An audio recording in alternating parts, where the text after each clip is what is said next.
Coaches are the ones who are changing the world. Think about this for a moment.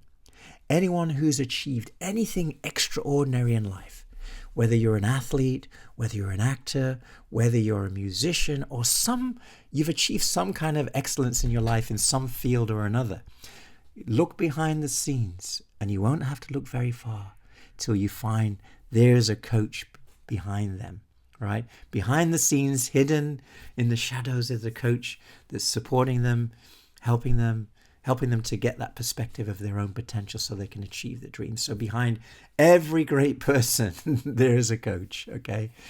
So, are there any coaches in the house today watching this video? If you're a coach and you're watching this video, or if you were an aspiring coach, just let me know in the comments below.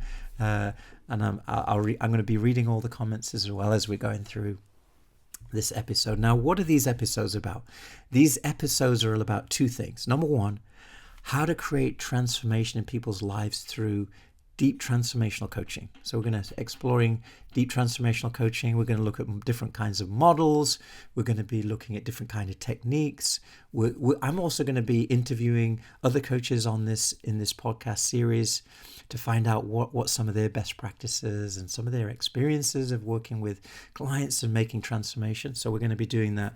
The second thing we're going to be doing in these episodes is exploring about how to grow your coaching business as well, because there's two sides to coaching. One is the transformational side, where we're helping people create these amazing breakthroughs in lives and achieve their dreams. And the other dimension of coaching is about really growing your coaching business and getting clients, and what should you charge, and how do you do high ticket coaching, and how should you price your coaching, and how do you overcome the mindset that's stopping you from charging, etc. So we're going to exploring all those things too. So everything you need to know and everything you want to know all about coaching, how to grow your coaching business, how to become a coach, we're going to be sharing those things in these episodes. And this is called Academy for Coaches podcast.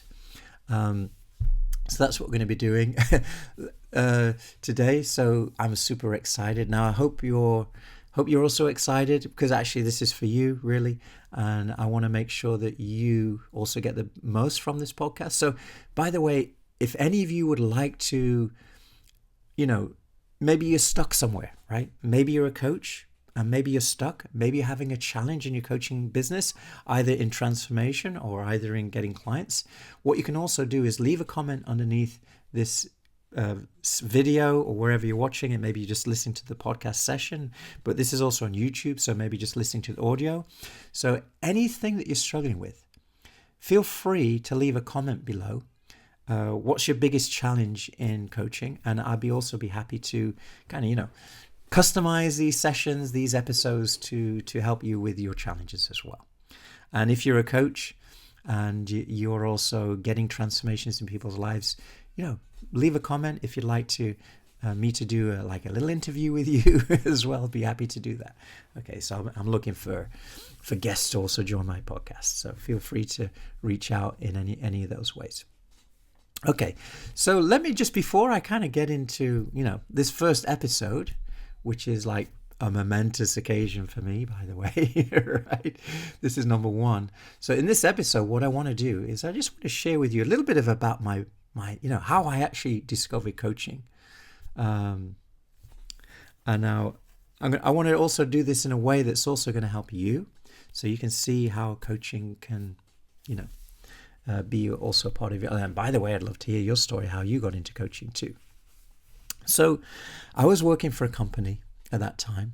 I'm not going to mention any names or words or anything, but it was a very, very big consulting training company that I was working with. And I was teaching things. I was teaching leadership, and I was teaching, personal development, how to be more effective, all those kind of things, time management training, all kinds of amazing training programs on personal development and leadership at that time. And I actually really loved it.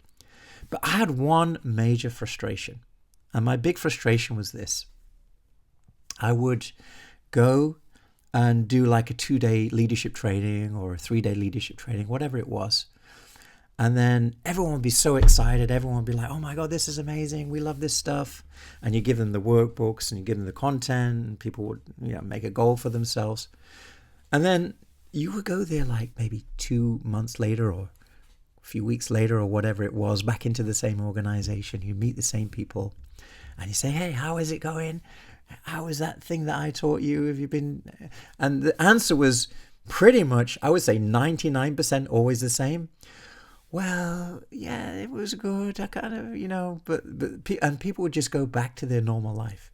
So they kind of have fun for 3 days and then go back into their normal life. And I would kind of like, maybe I'm not doing this right. Maybe there's something wrong with me. Now, I think probably maybe some of you are trainers who are watching this podcast today. Maybe some of you are consultants. Maybe some of you have had a similar experience as me, where you go into a training and you do amazing and everyone would love it, but then you go back there later on and no one would implement what you actually taught them. Has that ever happened to you? I'm probably sure I think this is a dilemma for many, many trainers and consultants as well out there, right? And I couldn't figure it out. Like, I would try and use facilitation and I would try and give people goals that they could work to, get them to take a journal and make a commitment. But none of these things worked, right? You probably had the same experience as well, right? So training is amazing. Giving people skills is amazing. But unless you follow up with people, unless you give people like accountability and you follow up with people, here's what we discovered. Nothing changes without accountability. So that's what I was going through, right? So one day, one of my colleagues, who's a good friend of mine, in fact, one of my best friends, and I'll tell you why he's one of my best friends, is because he introduced me to the wonderful, beautiful world of transformational coaching. So he came to me one day and he said, hey, Braj, I know you, because he knew that I was passionate about changing people's lives and stuff. So he said, hey, there's this coaching training going on. Would you be interested in coming? I'm going to go. And I said, yeah. Well, actually, in the beginning, I didn't actually really know what coaching was, because I'm going back like almost 20 years ago. This is almost 20 years ago. So I'd never heard about coaching before. So I said, what's coaching? And he said, because I don't do sports. I thought it may be something to do with sport. He said, no, it's life coaching. Life coaching, what's that? And he explained what life coaching was. And he said, well, it's kind of like helping people to transform their lives. Kind of what you're doing, but it's a very more of a systematic process where every week you coach them and every week they create goals and accountability and all that kind of stuff. I said, hey, wow, that sounds really interesting. Yeah. So I signed up. And it wasn't a cheap program. It was like a $2,000 program at that time. So I went to this program. It was a 3-day program. And there was 21 of us in this program. And I remember on the first day, the trainer, she was an amazing facilitator, by the way, and she was using coaching in the session. She was amazing. And she started talking about coaching and how it helps with the neurons and making new connections in the mind and all this kind of amazing stuff. And she taught us how to think like a coach. She taught us how to speak like a coach. She taught us how to listen like a coach. And we started to learn how to ask powerful questions, thinking questions and deep self-awareness questions and all this kind of stuff that we've kind of like, this is really new for us, everyone. And I remember, she was doing some demonstrations and she got us to, practice coaching with each other. By the end of the first day, we'd all been coaching each other. We'd be getting these insights. And it was a complete 180-degree paradigm shift. And everyone in that workshop, I think pretty much all 21 of us, we had it. We got it. We understood what coaching was. We had this insight where it's not about you, right? It's not about me. It's about the other person. And it's about unleashing and discovering the potential of the other person and believing in the potential of the other person. We all got it. And it was like one of those moments where before coaching, like AC, right? BC and AC, before coaching and after coaching, it was that moment in my life. And I remember my life changed forever when I discovered that in order to create transformation, it's not about what you teach people, but it's about the insights that people discover within themselves. And that was the moment that we all kind of got that experience in the coaching, because we were no longer telling people what to do or giving advice, but we were asking these powerful questions that we were taught. And when we'd ask these questions, people would get this, and we all had it, because we were coaching each other. So we would have the insight, and then we would coach the other person, and they would have the insight. And it was such an amazing experience that we'd never had before. Because normally we just teach and give advice, and it's like download all this information, and people they feel like they've been fire hosed with all this water pressure of like knowledge. But when we started to do this, coaching, it was like people were getting these aha moments and insights, and so were we. And I don't know if you've ever had that moment. Like, if you're a coach and you're watching this, I'm sure you probably remember that moment, right? You remember that moment when you got your first insight from a coach, right? Maybe you're doing a peer coaching practice with someone and you got your first insight when they asked you that question, and it's like, oh my God, light bulbs went off. Or maybe you were coaching someone else and you just asked that right question, and they got that insight that changed their life. Can you remember that moment? It's a moment when your life, just before coaching and after coaching. And I remember all of us in that workshop, all 21 of us, we all had that experience. And I remember at the end of the workshop or during lunchtime, we were talking with each other. We're so excited about coaching. We say, oh my God, this is amazing. We just love this. This is what we've been looking for. Because most of the people in that workshop, they were like trainers or consultants or, something like that, right? So we were all like, oh my God, this is going to change my training and facilitation forever. I'm never going to be the same again. It's a beautiful experience, right? And anyway, we had this 3-day training, and by the end of the training, I think everyone in that training room, by the end of the training, we all had this realization that coaching is so transformational. Coaching is so powerful. If I use coaching, I can help people to achieve a new perspective, to realize their potential, to achieve almost anything that they want in life. And coaching has been voted as the #1 career of the 21st century because it's so transformational. Anyone who gets coaching somehow or other becomes transformed. Now, obviously, that depends how good you are as a coach. If you're just a brand new coach and you're just learning coaching, you may not be coaching yet, right? Coaching is a skill that you need to develop for sure. So anyway, make a long story short. So I left that program and I decided, you know what, I'm gonna make coaching my life. And I started to include coaching in my training. So I delivered trainings. I would deliver a leadership training. And normally what would happen, I would do the 3-day leadership training and then, kind of leave it and then come back and nothing changed. So then I started to include coaching into my training. So I'd do like a 3-day training, but then I'd also find out what people's goals are over the next 3 months, where they want to be in 3 months. And we would create goals for them. And they would also, in the 3-day workshop, we'd create like a mini action plan.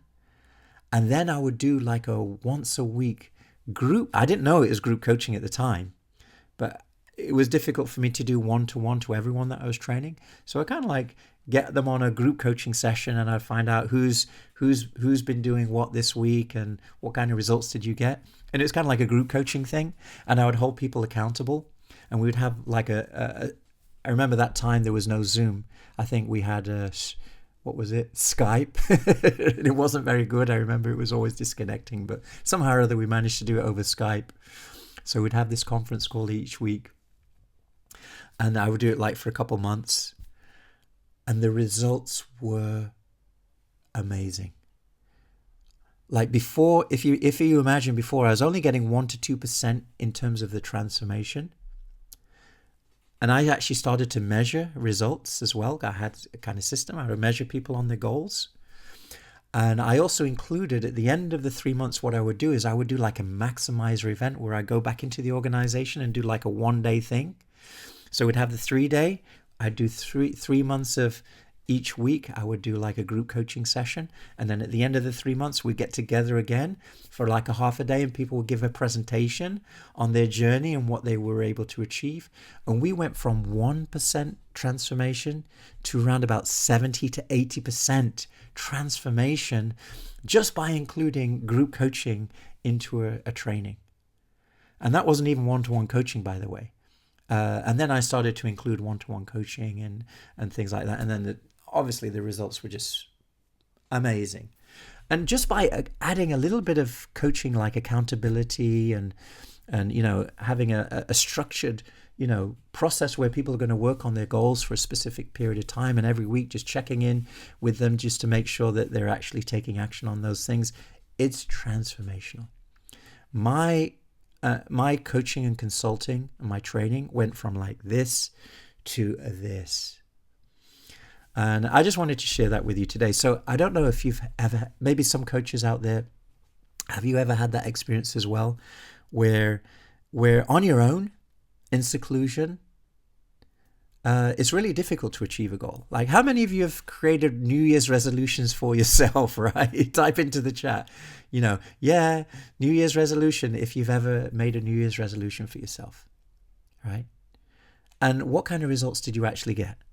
Did you follow through?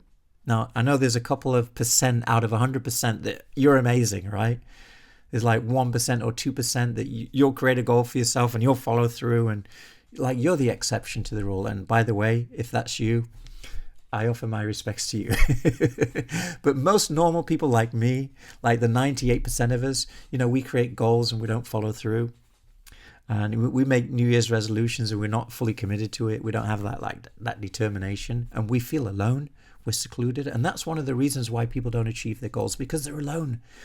Seclusion is one of the number one reasons why people don't achieve their goals.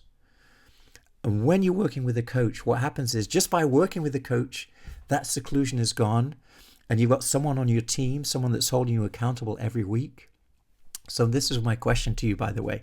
So have you ever had a goal that you couldn't achieve because you're on your own? But somehow or other, maybe you got together with a buddy or a partner and you decided to do it together, or you asked someone to hold you accountable, and just by holding you accountable, you're able to actually make progress on your goals and your dreams. And that's really one of the most precious gifts we give when we're coaching people, is we're giving them that accountability. Anyway, I wanted to share with you today my story about how I got into coaching. Now, in the next episode of this podcast, I'm going to show you how I went from being like a coach that was, helping people to transform their lives, but not making much money from coaching. In fact, after I did my training on coaching, I was just doing including the coaching for free in my training and consulting. But I actually never was able to get a paying client. I didn't figure that piece out. Even though I was using coaching and I was using coaching in my training consulting business, I wasn't able to get clients for coaching.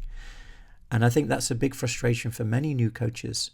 Even some experienced coaches, they struggle getting clients. So in the next podcast episode, I'm going to share with you how I went from being like a broke coach, a poor coach, to actually figuring out how to get clients and becoming a very successful coach. Because I know a lot of coaches out there, and maybe even you struggle to get clients. So I'll be sharing that in the next episode. So I just want to end with a quotation. This is one of my favorite quotes. This is from Marianne Williamson, right? She said, "Our deepest fear is not that we are inadequate. Our deepest fear is that we are powerful beyond measure. It is our light, not our darkness, that most frightens us.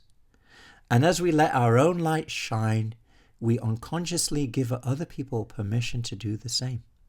As we are liberated from our own fear, our presence automatically liberates others." It's a beautiful quote from Marianne Williamson.